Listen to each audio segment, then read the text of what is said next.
What's up, everybody? So, I know a lot of people are doing home workouts right now, and a lot of content being generated is focused around this self quarantine and the coronavirus. I know that's trendy, so I think that's potentially why it's a trending topic and it's very relevant in our lives. And I honestly do appreciate all the people putting out the home workouts. I've put out some myself. It's just really relevant. A lot of us who are enthusiastic about health and taking care of ourselves need ideas for training at home. Today, I just wanted to step away from that type of content. I know that I think it's great to address the issues, but I think it's also great to maybe take our mind off of it and not necessarily focus on that all the time. There are other great things that can come out of this whole experience. And I just want to talk about something different. Today, the topic of my video is going to be 5 important lessons that I've learned in bodybuilding. So, I've been bodybuilding for a very long time, and I'm hoping that sharing some of these lessons that I've learned that I feel are really important over the years may help some of you and save some of you some time and help you get to your desired goal faster. So, the first one that I wanted to talk about is going to be that there are no absolutes.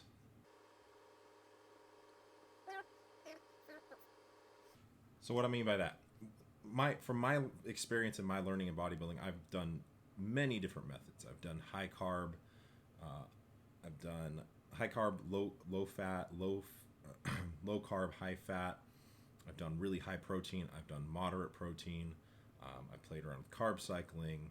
I've done the ketogenic diet. I've done if it fits your macros. I've done many other things too over the years. And what I've learned personally from doing all these things is that they all work. I'm not someone who generally has issues with compliance. And the research does show that across many diets, the weight loss tends to be the same as long as you're maintaining a caloric deficit. So what I'm saying by saying that is that has taught me that, especially in nutrition, there are no absolutes. There are certain things that I think we are scientifically starting to be able to prove, given the amount of research that's available and that is being conducted. But that research is ever changing. So what we can do, the best thing we can do with the current information we have is make educated and calculated decisions on how to build the most efficient and effective program. We can never say absolutely that one thing is one way.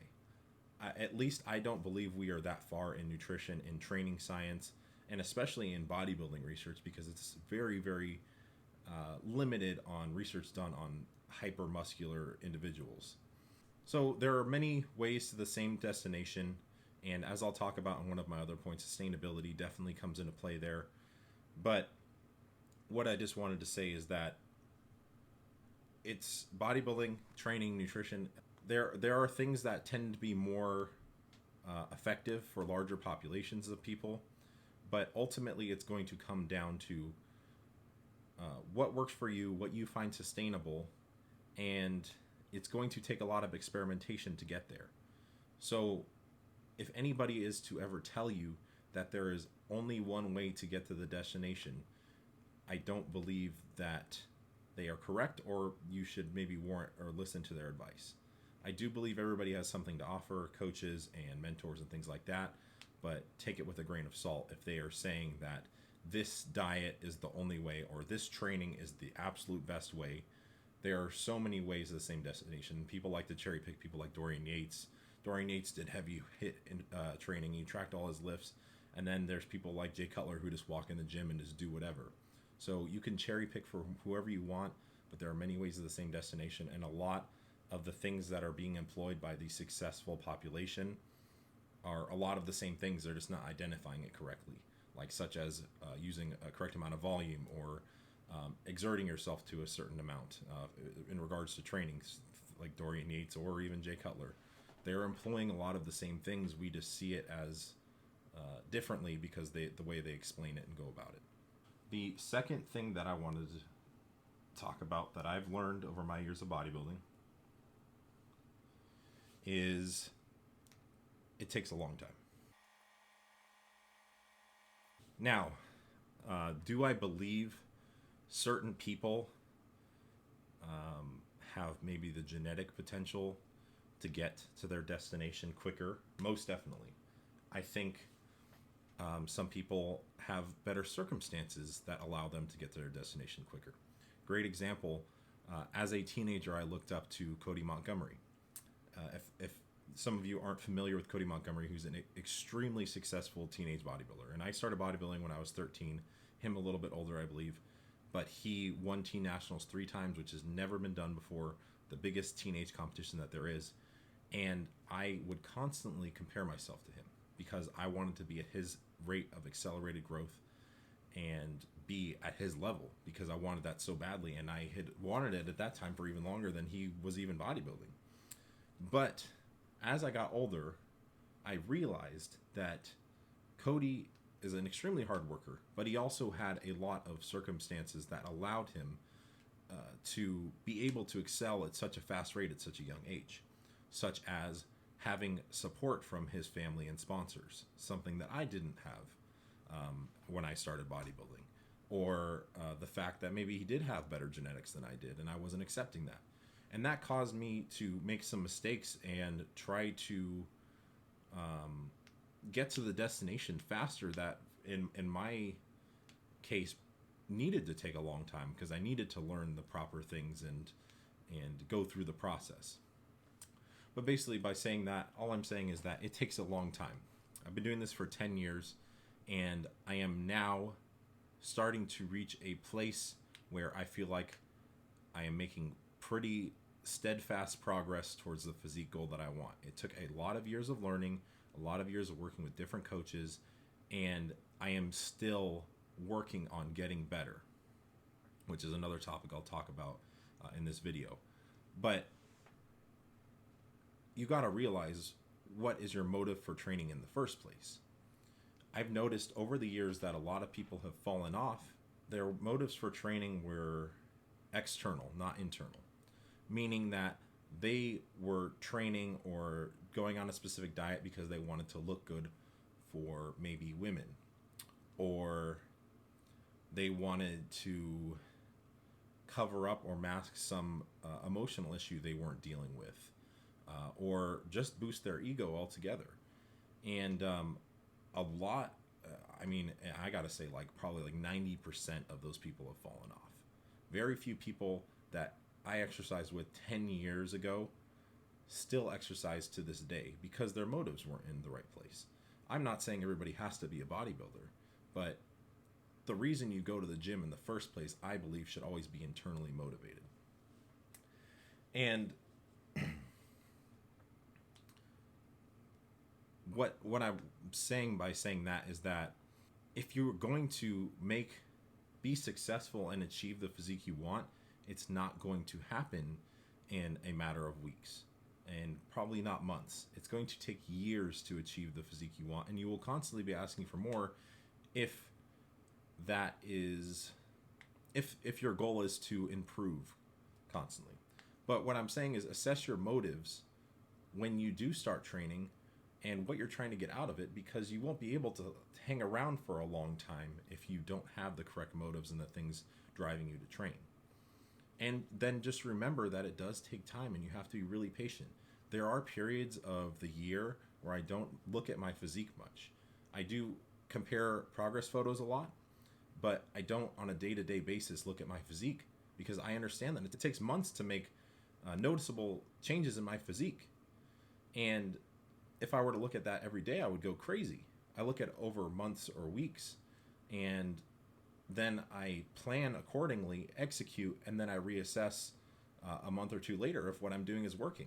And I've learned to kind of look at things in the long term because at the end of the day, I do enjoy training and I do enjoy trying to better my physique. And I do see myself doing this for 20 plus years or the rest of my life, really. So you need to be looking at things in a long term because it does take a long time. Another thing I'd like to say is people with their goal being weight loss. I've heard this said before, is it took you maybe months or years to get to an undesirable weight that you feel the need to lose body mass. So why would it take only a couple weeks to reverse that? It wouldn't, in a healthy manner, at least. So even in that sense, you need to be looking at things in the long term. Employ the skills and the consistency that is necessary to achieve those things, and look forward to the day-to-day. Look forward to going to the gym, and look forward to eating your meals and making them taste really good, and look forward to getting better as a bodybuilder and as a person. So yeah, that's my second one.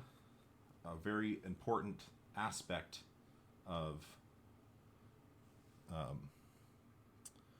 bodybuilding. And one more thing I'd like to say is that consistency trumps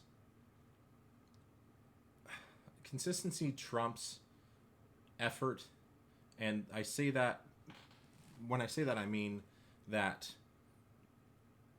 as long as you consistently try to do incrementally better every day, you will eventually achieve the goal that you want to achieve. So it doesn't matter that maybe you make an incorrect decision.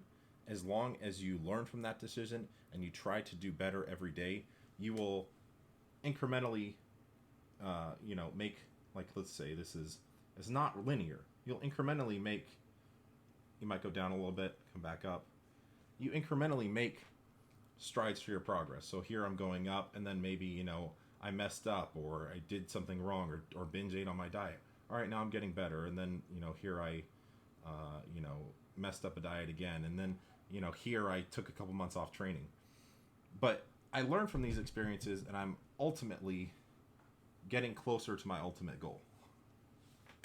So as long as you're consistently trying to get better, you will eventually achieve the things that you want to achieve. And it does take a long time. All right, so that's the second one. Third one I want to talk about: tracking is essential to your success. This can go for bodybuilding as well as most things in life. When I started bodybuilding training, I was very stubborn, and I didn't want to track things. I did tend to look up to people like Jay Cutler and some of the old school guys who just went in the gym and just did whatever they felt like on that day, and they ate instinctively. And that works really well for some people, but it does not work for the majority of the population. And as you start to become more and more advanced, tracking becomes more and more necessary to your success. What I mean by that is that maybe at the level that I currently am at, where I'm starting to get to the upper level of probably muscle mass, to the point where it takes longer and longer to acquire more muscle tissue, I have to be looking at the small incremental things every day that I can improve on. And this is going on the last point, that I can improve on to continue to get better. Whether that means adding a half a pound on a lift, or say I did 3 sets of a bench press, all 12 reps one week. Maybe being able to add 1 rep to that bench press. I just either progressively got stronger by this, or even maybe by adding a set. So we did 4 sets of 12 now. I just got incrementally better. Now, if I'm not tracking, I can't determine whether I did 225 on the bench press last week or 230, or how many reps I even did it for. So how on earth could I get better? Same goes for nutrition.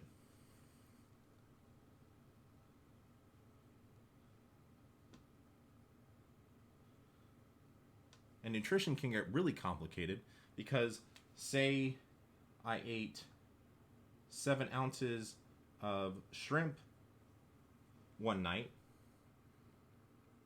and then I ate 8 ounces of a ribeye for my say, just for example, this is my 6th meal of the day. One night I eat 7 ounces of shrimp, the other night I eat 8 ounces of ribeye.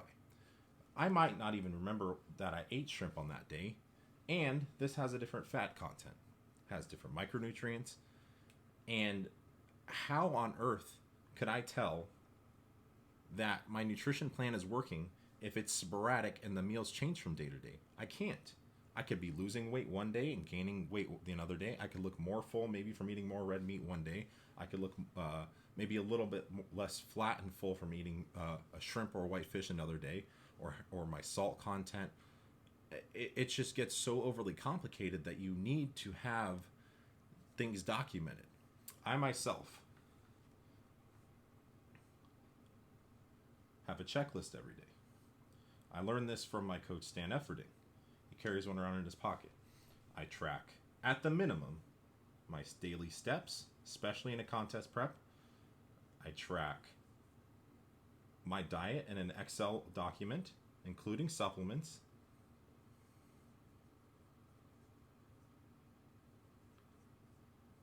I just recently started to actually diary how I'm feeling, how the food that I'm currently eating is affecting me performance-wise, digestive-wise. And I track all of my lifts. I track the exercises I do. I leave comments on, this is in an Excel doc as well. I leave comments on if I feel the lift was effective, and if I'm feeling it correctly, and if I feel I can overload the exercise correctly. And I'll do like I showed earlier, where I'll try to incrementally add a set, add a rep, add some weight, and then eventually I'll deload. And this also helps here in the diary, because if, say in my diary, I say I'm not feeling very energetic this week, I feel really beat down, my joints hurt, and also in my lifts, my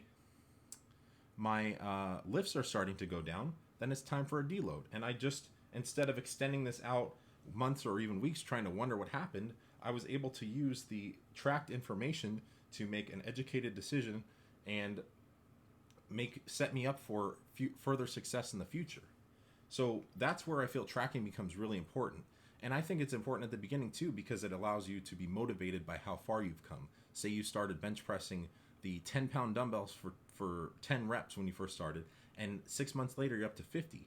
But if you can't even remember what you started at, how can you reflect and be like, wow, I've gotten actually so strong? You might get unmotivated, and this happens to myself as well when I wouldn't track. Is I'd be like, man, I'm not making any progress, and I would finally like look back at old photos and be like, wow, actually I look completely different. But you don't notice in the day-to-day, so that's why tracking is so important. I think most successful people do have some form of tracking, and this goes in business too. People track their income and expense. It's just a way to be able to get better and actually measure if you're incrementally getting better. And it may save you a lot of time, and might not take you 10 years to get to where I'm at. All right, number 4,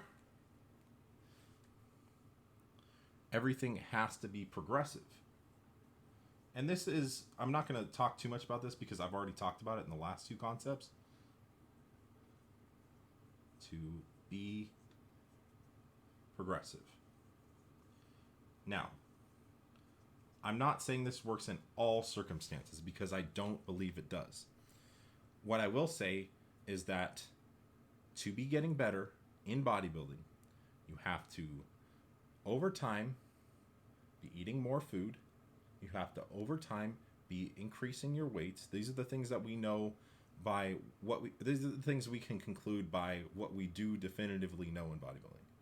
You need to be increasing your weights, or providing a novel stimulus to the muscle, which could mean progressively overloading by adding more weight, by adding more reps, by adding more volume.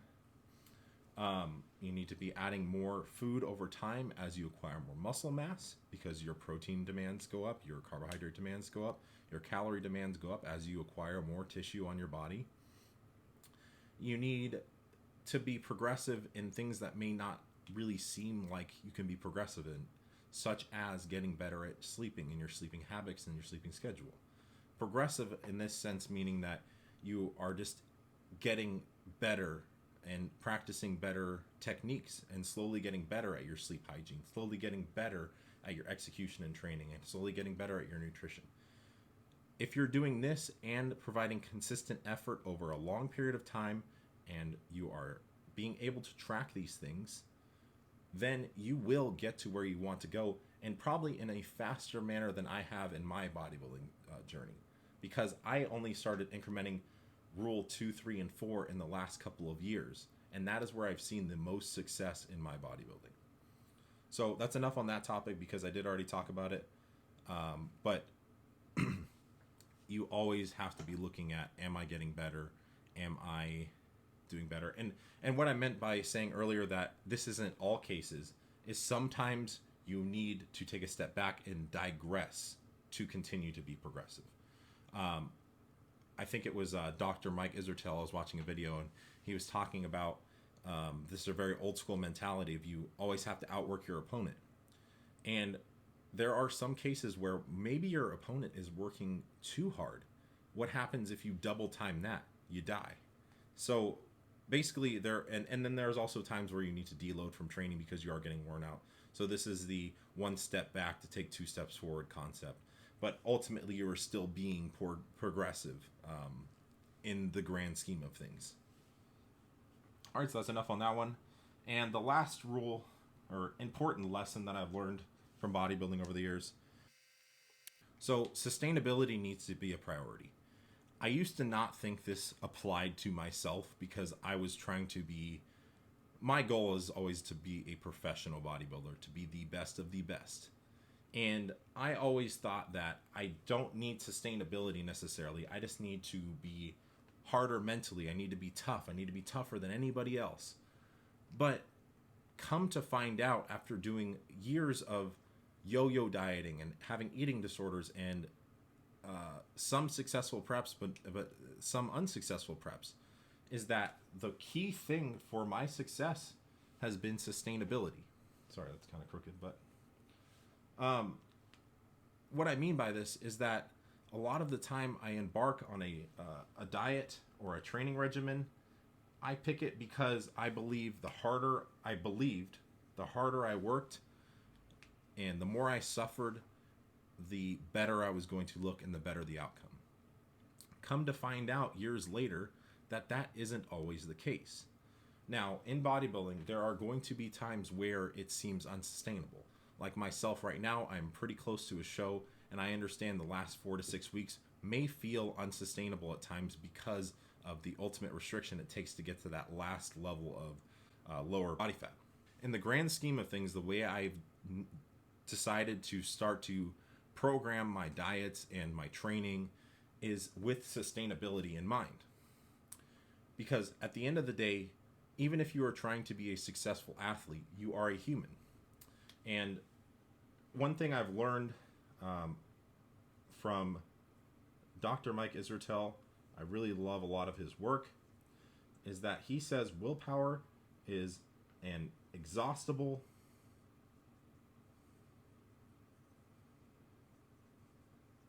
hope my spelling is all right.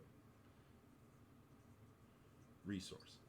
Willpower is an exhaustible resource, meaning that if your programming is not sustainable, if your diet or your training is not sustainable, you eventually will exhaust your willpower. When shit hits the fan, these unsustainable actions are the first things to go. Your unsustainable diet, you will binge eat. Your unsustainable training, you will have no desire to go to the gym and lift weights because you don't enjoy it. When you are exhausted, when you have exhausted your willpower and you are at a certain amount of fatigue, you will no longer be able to sustain what you are doing and you will start to digress. Great example. My last prep, I was training 7 days a week. I was doing 1 hour and 45 minutes of cardio every day. I was doing 2 hours of training. I was practicing posing in the morning, and I was eating 50 grams of carbs at some days. This, I believed, was going to make me look incredible. And maybe it would have, but I stopped at 4 weeks because work started to get stressful. I could barely stand up, and this program was unsustainable for me. I cracked. I binge ate food, and I started to have legitimate panic attacks. This was a probably hormonal issue as well because of the load I was putting on my body. But this programming was completely unsustainable for me and ultimately did not allow me to step on stage because of the health ramifications, the mental ramifications, the exhaustion of my willpower, exhaustion to where I was completely fatigued. And it would have been much better if I would have had a program that was more sustainable, because then when my willpower did get exhausted and I was trying to prevent myself from eating a cookie or something, I could lean more into the idea that I don't have to maybe do 30 sets tomorrow, or I don't have to step on the treadmill for 2 hours or the Stairmaster for 2 hours.